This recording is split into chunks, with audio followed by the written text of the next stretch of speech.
The shadow in the bathroom window stood motionless, facing the mirror we watched, paralyzed. Then it moved, stepping back, switching off the light. The house went dark a moment later.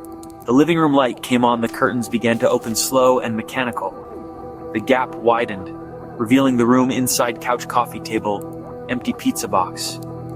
Everything looked normal, but we knew it wasn't. The curtains finished opening. 4 figures stood in the living room. At first, I thought it was our reflection, but they were inside. They looked exactly like us, Leo, Maya, Sam, and me, double staring out the window. The one that looked like me smiled wide and unnatural. It wasn't my smile. We weren't alone on the street, and we weren't alone in the house. The nightmare had only just begun. Oak Haven would never be the same, and neither would we. Someone's in my room, Leo breathed, terror in his voice. We couldn't go back, but we couldn't stay in the empty street. The light in the window seemed to call us, daring us. We have to get help, Maya insisted. Let's go to the police. The station was far, but it was our only choice. We started backing away, eyes fixed on the glowing window. The light went out. The house plunged into darkness. Then, another light downstairs. The bathroom window, the frosted glass glowed pale. A tall, thin shadow stood inside, perfectly still. It turned, raised a hand, facing the bathroom mirror.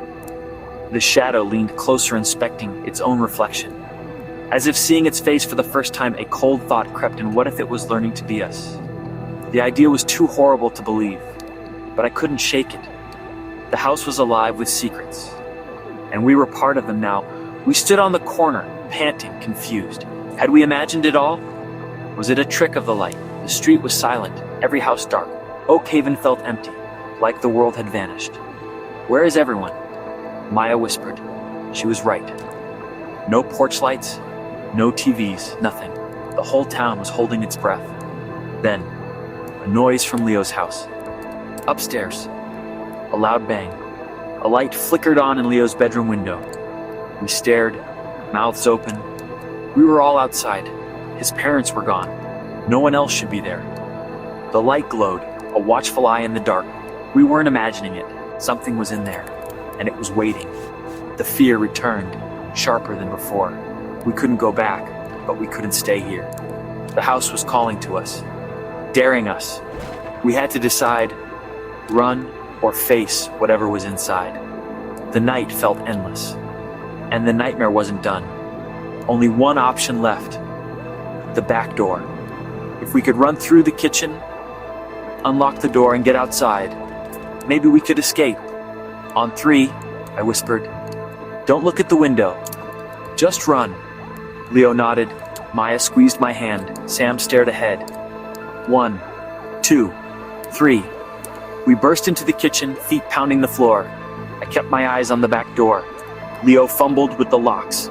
Deadbolt, chain. Hurry! Maya yelled. Click, clink. The door swung open. We spilled into the cool night air, running across the grass, through the gate, onto the street. We ran until our lungs burned, finally stopping at the corner. We looked back at Leo's house. It looked normal, lights on, curtains closed, street empty. No monster, no shadow, nothing. But the silence was wrong. The street was too quiet. No cars, no dogs, no lights in other houses. It was like we were the only people left. A new fear settled in.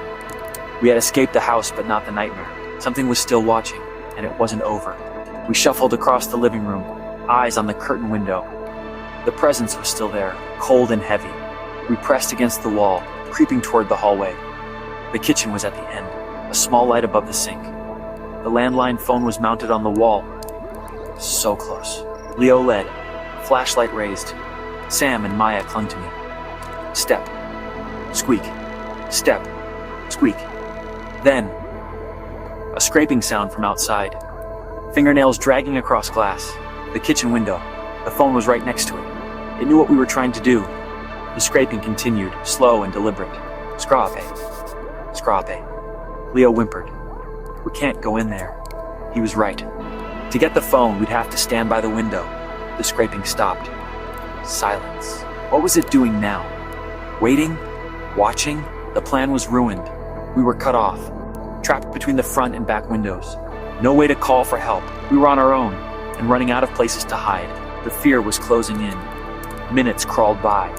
We were statues, every creak making us jump. Sam was breathing hard, Maya crying, Leo staring at the door. We needed a plan. "My phone," Maya whispered. "I'll call my dad." She fumbled with it. Nothing. No service. We all checked, all 4 phones. Dead. No bars, no Wi-Fi.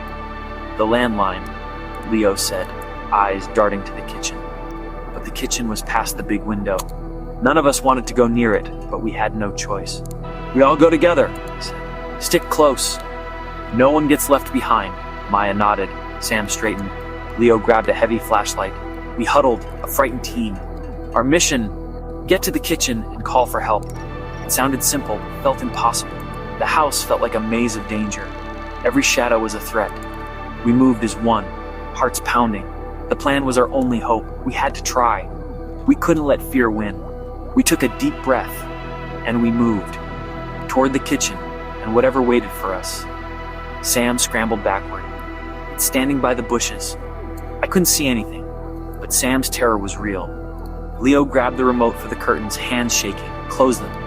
Close them," Maya urged. Leo finally hit the button. The curtains slid shut, blocking out the night. We all exhaled, the room feeling safe again. But just as the curtains met, a face appeared in the gap. Pale, long, with 2 huge dark eyes, no nose, no mouth. It stared right at us. Then the curtains closed, but I could still see that face when I closed my eyes. We screamed. A loud, terrified scream. We huddled together, trembling. The silence after was worse than the scream.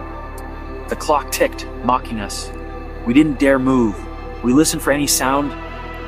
A footstep, a scratch, something trying to get in. The fear was alive in the room. We were trapped, waiting. The monster was outside, but it felt closer than ever. We just stood there, listening. The house felt smaller, the night pressing in. We needed a plan. We couldn't just wait. We had to do something. We stared at the window, breath held. Our reflections looked like a photo of scared kids. Sam broke the silence. "You're just trying to scare us, Leo." But he didn't turn the game back on. He kept glancing at the window. The room felt colder. Then, a flicker. A movement at the edge of the glass. Leo's eyes went wide.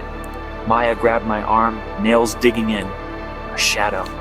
Tall, thin, blocking the street lamp for a second. Not a person. Too tall, too skinny, moving like a puppet or a spider. "What was that?" Maya whispered. No one answered. Our mouths were dry, hearts pounding.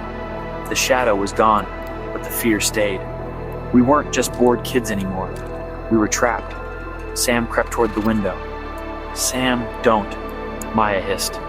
He pressed his face to the glass, peering into the dark. We watched, tense. Suddenly Sam jumped back, stumbling over the coffee table, sending the pizza box flying. He pointed at the window, face white as a sheet. "It's there!" he shrieked. We all jumped to our feet. My legs felt like jelly. I wanted to run, but I was frozen. The clock ticked loudly in Leo's living room, the only sound besides our chewing. We were finishing the last box of pepperoni pizza, Friday night tradition. Leo's house was our hangout. No parents, best video games. The air was thick with greasy cardboard and melted cheese. Outside, Oak Haven was quiet, streetlights casting long shadows. Sam announced, "Last slice," reaching for the box. Maya slapped his hand away. "No way, Sam! You had 4 already." She grabbed the slice, took a huge bite. Sam shrugged, glued to his video game. Pew! Pew! The spaceships exploded on screen. I leaned back, sleepy, stomach warm and heavy. Then Leo turned off the game. The screen went black. "Hey," Sam shouted. I was about to get the high score. Leo didn't answer. He stared at the big window, face pale. "What is it, Leo?" I asked, my voice small. Leo pointed a shaky finger at the window. "Did you guys see that?" he whispered. We all turned to look. Just the dark yard, the street lamp, our own scared faces in the glass. Maya squinted. "See what?" "It's just the tree." But Leo's face told me everything. Something was wrong. The cozy pizza feeling vanished, replaced by a cold chill crawling up my spine. The clock ticked louder, like it was counting down. We weren't just bored anymore. We were waiting for something bad. And it was coming.